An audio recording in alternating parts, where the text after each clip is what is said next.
10ാം class വിദ്യാർത്ഥിയുടെ മരണം എന്ന് പറയുന്ന ഒരു നാടിനെ മുഴുവൻ വേദനയിലാഴ്ചയൊരു സംഭവമാണ്. സ്കൂളിൽ പ്രിയപ്പെട്ട ഒരു കുട്ടി, അതുപോലെ തന്നെ പഠിക്കാനും ഫുട്ബോൾ കളിക്കാനും ഒക്കെ വളരെ മിടുക്കൻ, അതുപോലെ തന്നെ വീട്ടുകാർക്കും നാട്ടുകാർക്കും ഒരുപോലെ പ്രിയപ്പെട്ട ഒരു വിദ്യാർത്ഥിയുടെ മരണം ഇതുപോലുള്ളൊരു നിർഭാഗ്യകരമായ സാഹചര്യത്തിൽ പന്നിയെ പിടിക്കാൻ വേണ്ടി വെച്ച ഒരു വൈദ്യുതി കെണിയിൽ ഈ പുതുമഴക്കാലത്ത് മീൻ കയറും കുട്ടികളൊക്കെ ഈ പ്രായത്തിലുള്ള കൗമാരക്കാർ പിള്ളേരൊക്കെ രാത്രി മീൻ പിടിക്കാൻ പോകുന്നതൊക്കെ ഈ മലയോര മേഖലയിൽ സ്ഥിരം പതിവാണ്. തോടുകളിൽ ഊത്ത കയറുക എന്നൊക്കെ പറയും.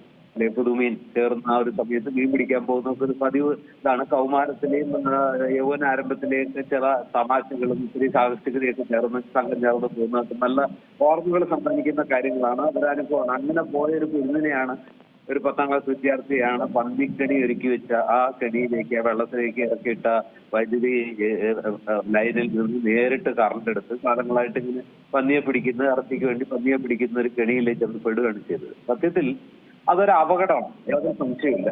അതിപ്പോ ആരെങ്കിലും അങ്ങനെ കെണി ഒരുക്കി വെച്ച് പന്നി വന്ന് പെടുക എന്നല്ലാതെ മനുഷ്യർ അതിലെ ഈ രാത്രി സമയത്ത് വരുമെന്നോ അല്ലെങ്കിൽ അതിനകത്ത് അങ്ങനെ കെടി ഒരുക്കി വെച്ചാൽ തന്നെ മനുഷ്യർ അതിലെ അവരെ പെടുത്തുക, അങ്ങനെ ഒരു ചിന്ത തന്നെ അതിനകത്ത് ഒരു സാമാന്യ യുക്തി പോലും ഇല്ല മന്ത്രി പറഞ്ഞതിനകത്ത്.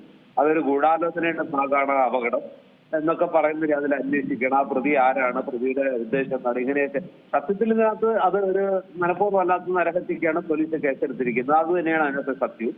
അയാളുടെ ഉദ്ദേശം മനുഷ്യനെ കൊടുക്കുകയോ ഇലക്ഷനോ ഒന്നും അയാൾക്കില്ല. അയാളുടെ ഈ പറഞ്ഞ പ്രതിയെ സംബന്ധിച്ചിടത്തോളം അയാൾക്ക് പന്നിയെ വേട്ടയാടി അല്ലെങ്കിൽ പന്നിയോ അല്ലെങ്കിൽ മറ്റേതൊക്കെ വന്യമൃഗം വന്ന് ആ വൈദ്യുതി കെണിയിൽ കുടുങ്ങിയാൽ ആരും അറിയാതെ അതിനെ കൊണ്ടേ ഇറച്ചിയാക്കി ആ നാട്ടിലല്ലാതെ വേറെ എവിടേക്കെങ്കിലും ഒക്കെ വെച്ച് കാശുണ്ടാക്കും. അത് ഇതിന് കാലങ്ങളായിട്ട് പല മേഖലകളിലും മലയോര മേഖലയിൽ പലരും ചെയ്തുകൊണ്ടിരിക്കുന്ന കാര്യമാണ്. പലപ്പോഴും വൈദ്യുതി ലൈനിൽ നിന്ന് നേരിട്ടാണ്, അതും ജനവാസം ഇല്ലാത്ത വനമേഖലയിൽ കൂടെ കടന്നു പോകുന്ന ഈ ലൈനുകളിൽ നിന്ന് കറണ്ട് എടുക്കുന്ന ആരും കണ്ടെത്തുകയില്ല. സാധാരണഗതിയിൽ ആ വഴിക്കുന്ന ആരും പോവുകയില്ല. അതുകൊണ്ട് പലരും ഇത് ചെയ്യാറുണ്ട്. പലപ്പോഴും അപകടം ഉണ്ടാവാറുണ്ട്. പാലക്കാട് ജില്ലയിലൊക്കെ ഇങ്ങനെ പന്നിക്ക് വെച്ച വൈദ്യുതി കെണിയിൽ നാട്ടുകാർ കുരുങ്ങി സമീപകാലത്ത് മുതലവടയിലും കൊല്ലങ്കോടും ഒക്കെ പലരും മരിച്ച സംഭവം നമ്മൾ റിപ്പോർട്ട് ചെയ്തതാണ്. പക്ഷെ ഇതിപ്പോൾ നിലമ്പൂരിൽ ഇലക്ഷൻ സമയമായതുകൊണ്ട് ഈ അപകട മരണത്തെ ഒരു ഗൂഢാലോചനയായിട്ട് മാറ്റിയ AK ശശീന്ദ്രന്റെ വനമന്ത്രിയുടെ വാദം, അതിന് അദ്ദേഹത്തെ പ്രകോപിപ്പിച്ച് തലേ ദിവസം ഈ കുട്ടിയുടെ വെച്ചുകൊണ്ട് അതിന്റെ പേരിൽ വലിയ പ്രതിഷേധമൊക്കെ നിലമ്പൂർ നടത്തിയിരുന്നു UDF-കാര്. അങ്ങനെ ആ വണ്ടി തടഞ്ഞു ആസ്പത്രിയിൽ, അല്ലെങ്കിൽ ആ വഴി ഒന്ന് വിജയരാഘവൻ പോളിറ്റ് ബ്യൂറോ മെമ്പറെ തടയാൻ ശ്രമിച്ചു. ഇങ്ങനെ ഇതിന്റെയൊക്കെ പേരിൽ ഒരു രാഷ്ട്രീയ മുതലെടുപ്പ് നടത്തുന്നു എന്നതിനൊരു കൗണ്ടർ എന്നുള്ള നിലയ്ക്കാണ് AK ശശീന്ദ്രൻ ഇങ്ങനെ ഒരു വാദം ഉന്നയിച്ചു. വനംവകുപ്പ് അറിയാത്ത തെറ്റിന്, വനംവകുപ്പ് അറിയാതെ വൈദ്യുതി കെണി വെച്ച് പിടിക്കുന്നതിന് ഞങ്ങൾക്ക് എന്ത് ചെയ്യാൻ പറ്റും, ഇതെങ്ങനെ വനംവകുപ്പിന്റെ വീഴ്ചയാകും എന്നുള്ള ചോദ്യത്തിനകത്ത് ഒരു ന്യായമുണ്ട്. പക്ഷെ അതൊരു ഗൂഢാലോചനയുടെ ഫലമാണ്. ഗൂഢാലോചന നടത്തി ആളെ കൊടുക്കാൻ വേണ്ടി മനഃപൂർവ്വം വെച്ച കെണിയാണെന്ന് അർത്ഥം വരുന്ന രീതിയിൽ അദ്ദേഹത്തിന്റെ വ്യാഖ്യാനമാണ് പാളിപ്പോയത്. അതൊരു വലിയ തെറ്റാണ്. ഇപ്പൊ ഏതായാലും നിലമ്പൂരിൽ ഈ ഇരു മുന്നണികൾക്കും ശരിക്കും പറഞ്ഞാൽ ക്ഷാമമുണ്ട്, വിഷയക്ഷാമമുണ്ട്. അപ്പൊ രണ്ടു കൂട്ടർ കിട്ടുന്ന അവസരങ്ങളെല്ലാം ഉപയോഗിക്കുകയാണ് അതിശക്തമായി തന്നെ. ആദ്യം നമ്മൾ കണ്ടു ഈ പറഞ്ഞ ദേശീയപാതയിലെ ആ പ്രശ്നമാണ് അദ്ദേഹത്തിന്റെ. അതുപോലെ തന്നെ ക്ഷേമ പെൻഷൻ കൊടുത്തത് KC വേണുഗോപാലിന്റെ ആ ഒരു പ്രസ്താവനയെ ചൊല്ലി വലിയ വിവാദം ഉണ്ടാകുന്നു. അതിനുശേഷം ഈ റിയാസിനെതിരെയുള്ള വലിയ അദ്ദേഹത്തിന്റെ റീൽസിനെതിരെ വലിയ വിവാദങ്ങൾ ഉണ്ടാവുന്നു. ഇപ്പൊ ഏറ്റവും ഒടുവിൽ ഈ പന്നിക്കണിയിൽ കുരുങ്ങി വിദ്യാർത്ഥി മരിച്ച സംഭവവും വലിയൊരു രാഷ്ട്രീയ വിഷയമായിട്ട് ഉയർന്നു വരുന്നു. അത് ആദ്യം ഉപയോഗിച്ചത് UDF ആണ്.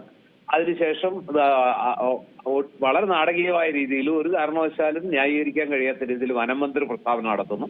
അതിനെ ചേർന്ന് പിടിച്ച് അതിന് പിന്തുണ നൽകുന്ന രീതിയിൽ CPM സംസ്ഥാന സെക്രട്ടറി കൂടി പിന്തുണ നൽകുന്നു. എന്നാൽ സ്ഥാനാർത്ഥി സ്വരാജ് ഇതൊരു രാഷ്ട്രീയ വിഷയമല്ല, ഇതൊരു അപകടമാണ്, ഇതിനെ ആ രീതിയിൽ കണ്ടാൽ മതി എന്ന് പറഞ്ഞു. അതുപോലെ തന്നെ UDF സ്ഥാനാർത്ഥിയെ ആര്യാടൻ ഷൗക്കത്തും ഇതൊരു അപകടമാണ്, ആ രീതിയിൽ കണ്ടാൽ മതി എന്നുള്ള നിലപാടാണ് എടുത്തത്.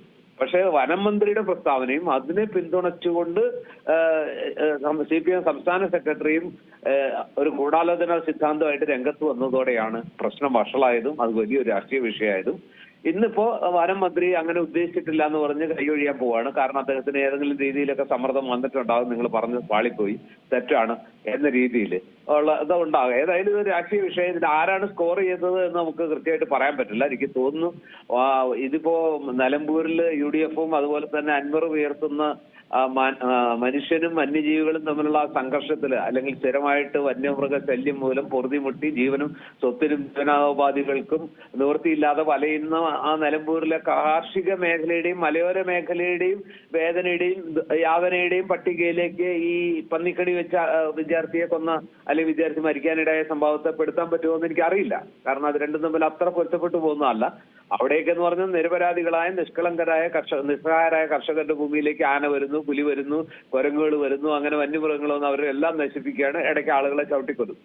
അതുപോലെയല്ല, പന്നിയെ പിടിച്ച് ഇറച്ചി വിൽക്കാൻ വേണ്ടി ഒരു കെണി വെച്ച് ആ കെണിയിലേക്ക് രാത്രി അറിയാതെ മീൻ പിടിക്കാൻ പോയ കുട്ടികൾ പെട്ടുപോകുന്ന ഒരു കുട്ടിയും മറ്റു ചിലർ പരിക്കും പറ്റുന്ന ഒരു സംഗതിയെ നിലമ്പൂരിലെ വന്യജീവി പ്രശ്നമായിട്ട് കൂട്ടിക്കെട്ടാൻ അല്ലെങ്കിൽ അതുമായിട്ട് പറ്റുമോ എന്നെനിക്ക് സംശയമുണ്ട്.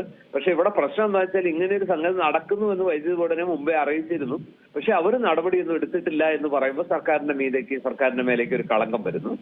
ആ സർക്കാർ അതിന് ഇത്തരം സംഭവങ്ങൾ നടക്കുന്നുണ്ടോ എന്ന് അന്വേഷിക്കേണ്ട ഒരു ചുമതലയുണ്ട്. ഇങ്ങനെ പ്രത്യേകിച്ച് ഇങ്ങനെ ഒരു അറിയിപ്പ് അല്ലെങ്കിൽ ഇങ്ങനെ ഒരു പരാതി ലഭിച്ചിട്ടുണ്ടെങ്കിൽ അതിൽ അന്വേഷണം നടത്തിയില്ലെങ്കിൽ ഒരു പരിധിവരെ സർക്കാർ അല്ലെങ്കിൽ വൈദ്യുതി ബോർഡ് അതിൽ കുറ്റക്കാരാണ് എന്നുള്ള ഒരു വസ്തുതയാണ്. ഏതായാലും നിലമ്പൂർ കത്തിക്കാളുകയാണ്. കിട്ടുന്ന ഓരോ വിഷയവും കിട്ടുന്ന ഓരോ വിഷയവും വലിയ തെരഞ്ഞെടുപ്പ് പ്രചരണോപാധികളാക്കി മാറ്റിക്കൊണ്ട് ഇരു മുന്നണികളും പോകുന്നു. ഒപ്പം PV അൻവർ ഒട്ടും മോശമല്ലാതെ അതിനൊപ്പം ഉണ്ട്. അൻവർ രണ്ട് മുന്നണികൾക്കും അടിക്കാനുള്ള വടിയാക്കി ഓരോ വിഷയത്തെയും മാറ്റിയെടുക്കുന്നു. ഏതായാലും പ്രതിപക്ഷ നേതാവും മുഖ്യമന്ത്രി ഏതായാലും ഈ വിഷയത്തിൽ സംസാരിച്ചിട്ടില്ല. വനമന്ത്രി സംസാരിച്ചു, CPM സംസ്ഥാന സെക്രട്ടറി സംസാരിച്ചു. പക്ഷെ ഒരാശ്വാസം ഞാൻ കാണുന്നത് ഈ പറഞ്ഞ രീതിയിൽ സ്ഥാനാർത്ഥികളൊക്കെ ഇതിനെ കുറച്ചുകൂടി മെച്ചുവറായ ഒരു പക്വതയോടെയാണ് ആ വിഷയത്തിൽ പ്രതികരിച്ചത്. അത്ര പോലും പക്വത വനമന്ത്രിക്ക് ഇല്ലാതെ പോയി, CPM സംസ്ഥാന സെക്രട്ടറിക്ക് ഇല്ലാതെ പോയി എന്നുള്ളതാണ് ഈ വിഷയത്തെ അനാവശ്യ തലങ്ങളിലേക്ക് കൊണ്ടുപോയത് എന്നതാണ് ഞാൻ വിചാരിക്കുന്നത്. ഏതായാലും അത് അനാവശ്യമായി പോയി. ഇന്ന് വനമന്ത്രി അത് പിൻവലിക്കാൻ തയ്യാറായത് അത്രയും സ്വാഗതാർഹം. ഇനിയിപ്പോ അടുത്തൊരു വിഷയം കിട്ടുന്നത് വരെ ഈ വിഷയം നിലമ്പൂരിലെ പ്രധാന പ്രചാരണം ഞാൻ വിചാരിക്കുന്നത്. ഏറ്റവും പുതിയ വാർത്തകളും വിശേഷങ്ങളും വിരൽത്തുമ്പിലറിയാൻ സീ മലയാളം ന്യൂസ് എല്ലാ ഡിജിറ്റൽ പ്ലാറ്റ്ഫോമുകളിലും ലഭ്യം.